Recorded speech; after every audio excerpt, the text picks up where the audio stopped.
Do you know about Sri Sai Pagoda in Mandalay? Many new Sri Sai Phaya အကြောင်းကိုသိပါသလားခင်ဗျာ။ပေါ်ရီပြောပါမတော်ကန်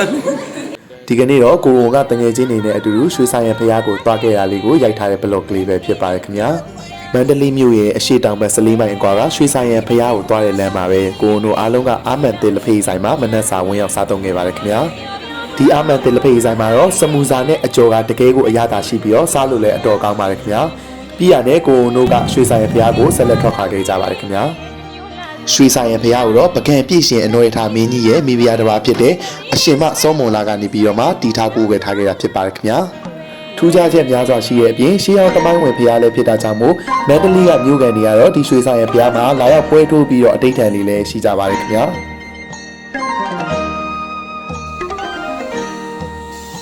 ရွှေဆိုင်ရဖျားကြီးရဲ့ဖျားပွဲကိုတော့တပေါင်းလာပြင်းနေ့ကနေလာပြည့်ကျော်9ရက်နေ့အထိစီကားပိုက်ရိုက်စွာနှစ်စဉ်ကျင်းပလေးရှိကြပါတယ်ခင်ဗျာဒီကနေ့ခီးစဉ်လေးကတော့ရုပ်ရှင်ပါတယ်ကိုအိုဂျူနီယာနဲ့တငယ်ချင်းတွေထဲမှာရွှေဆိုင်ရဖျားကိုမရောက်ဘူးသေးတဲ့သူတွေရှိရကြောင်းမို့ဖျားပွဲတော်အမီလာရောက်ပြီးတော့လေပတ်ကြခြင်းပဲဖြစ်ပါတယ်ခင်ဗျာရွှေဆိုင်ရဖျားကိုအလေရောက်ရှိတဲ့အခါမှာတော့90စာသားလေးမဲ့ရုပ်ရှင်ဇာတ်ကားတွေကမချင်းစိမ့်ကိုလည်းတွားရောက်ပြီးတော့သတိရမိခဲ့ကြပါတယ်ခင်ဗျာမြန်မာစာဌာနရဲ့အကြောင်းသူအကြောင်းသားတွေဖြစ်တာကြောင့်မို့မြို့တော်မောင်ရင်အောင်ရဲ့90စာသားလေးမဲ့ပြဆက်ကိုလည်းအထူးပဲနှစ်သက်ကြပါတယ်ခင်ဗျာရွှေဆိုင်ရဖျားကိုရောက်တဲ့အချိန်မှာတော့မကျင်းစိတ်ကိုယ်တိုင်လုပ်တဲ့ထရွက်ပြီးထရွက်ငါးလေးတွေကိုပါဝယ်ကျင်စိတ်တွေပေါက်ခဲ့ကြပါသေးတယ်ခင်ဗျာ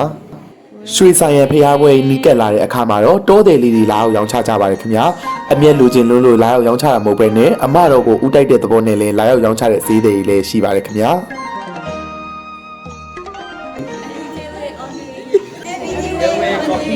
အခုလေစီးမှမို့လို့ကန်းဆက်စီဆင်းလိုက်ပါဦးမယ်ခင်ဗျာကျွေးမယ်နော်ထွက်ထားမယ်လာမယ်ဆိုဖုန်းနာသလား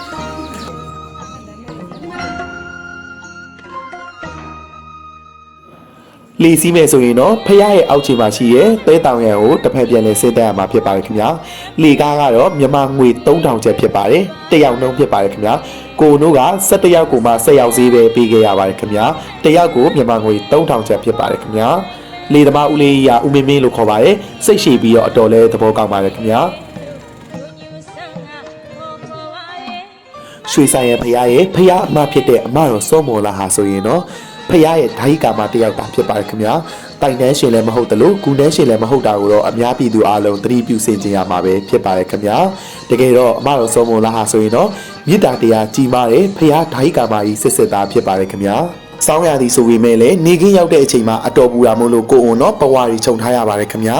ကဲကိုအွန်တို့အားလုံးတစ်ဖက်ကန်းစီကိုပြန်လဲသွားတော့မှာဖြစ်ပါတယ်ခင်ဗျာနေပူတာကြောင့်မို့ပဝါရီကိုတရားတစ်ဖွဲပြုလုပ်ပြီးတော့အကာအကွယ်ယူထားပါတယ်ခင်ဗျာလမ်းမှာတော့ကိုနို့ကရေတွေပက်ပြီးတော့ပျော်ပျော်ရွှင်ရွှင်စနောက်ကြပါသေးတယ်ခင်ဗျာ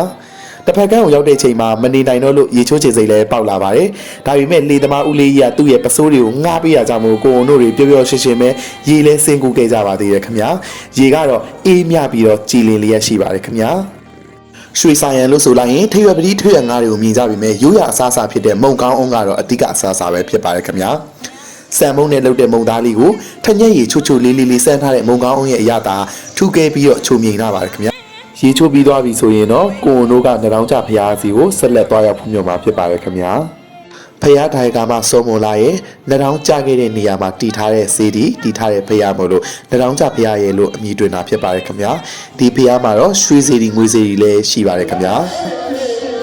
မန္တလေးမြို့ကန်တွေကတော့ဒီနေရာကိုကာဝန်းလို့လည်းခေါ်ကြပါတယ်ခင်ဗျာဒီကောင်ဝန်းမှာတော့နက်တွေကိုချော့တဲ့နေရာလည်းရှိပါတယ်ခင်ဗျာ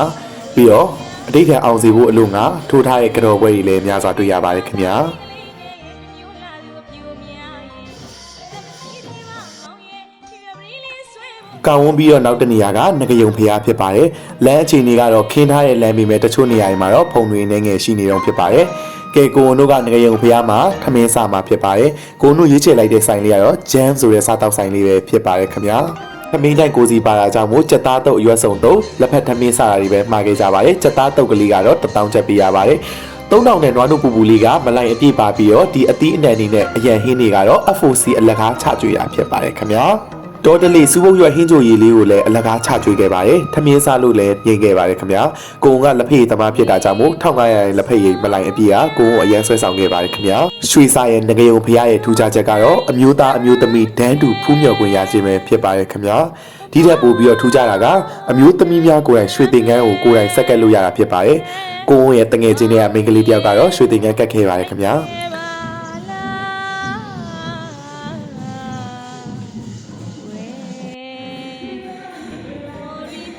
ဖယားဟာပကံတီရှိရာနောက်ဘက်ကိုမျက်နှာမူထားတာကြောင့်မိုးဝပြောင်းပြန်ရွှေ့ဆိုင်ရလို့သမုတ်တော်မူကြပါတယ်ခင်ဗျာဒါကိုကြည့်ချင်ပြအမတော်ဆုံးမလားဟာတိုင်နှန်းရှင်နှက်နှန်းရှင်မဟုတ်ဘဲနဲ့ယူသားဖြူစင်မေတ္တာတရားကြီးမာတဲ့ဖယားအမတော်ဦးဖြစ်ကြောင်းကိုလည်းသိရှိနိုင်ပါတယ်ခင်ဗျာဘာပဲဖြစ်ဖြစ်ကိုဦးတို့ရဲ့အဖော်ရီပြပြပပမွန်တော်ကားနဲ့လဲခဲ့တဲ့ခီးစဉ်လေးကညနေဆောင်မှာပြီးဆုံးခဲ့ပါတယ်ခင်ဗျာတငယ်ချင်းတွေအမတ်တရဖန်နီးရင်းနဲ့အတူတူသွားခဲ့တဲ့ခီးစဉ်လေးဖြစ်တာကြောင့်မို့အမတ်တရဖြစ်အောင်လို့ဒီနေ့ blog လေးကိုတင်ဆက်လိုက်ရပါတယ်ခင်ဗျာကျေးဇူးအားပေးတဲ့တဦးတယောက်ချင်းစီတိုင်းကိုကျေးဇူးအထူးတင်ရှိပါတယ်ခင်ဗျာ